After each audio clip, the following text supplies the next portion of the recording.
Karachi inter board committee of chairman का अहम ऐलान। मुल्क भर में मैट्रिक आर्ट्स ग्रुप के तलबा को प्री मेडिकल और प्री इंजीनियरिंग ग्रुप्स में दाखिले की इजाज़त दे दी गई।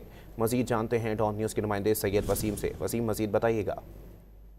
जी बिल्कुल, ये एक इंतहाई अहम डेवलपमेंट है। Inter board committee of chairman का ये अहम ऐलान सामने आया है कि मुल्क भर में मैट्रिक आर्ट्स के तलबा जो है वो अब प्री मेडिकल और प्री इंजीनियरिंग के ग्रुप में उनको दाखिले की इजाजत दे दी गई है। एग्जीक्यूटिव डायरेक्टर गुलाम अली मल्ला के जानिब से बताया गया है कि फैसला तमाम स्टेक होल्डर्स की सिफारिशात और मुशावरात के बाद जो है वो मुतफक्का तौर पर किया गया है। इस सिलसिले में ये भी बताया गया है कि जारी करदा जो नोटिफिकेशन है इस हवाले से, तो उसमें जो पॉलिसी तय हुई है 2026 के पहले सालाना जो SSC इम्तिहानात से जो है वो ये नाफिजुल अमल होगी पॉलिसी।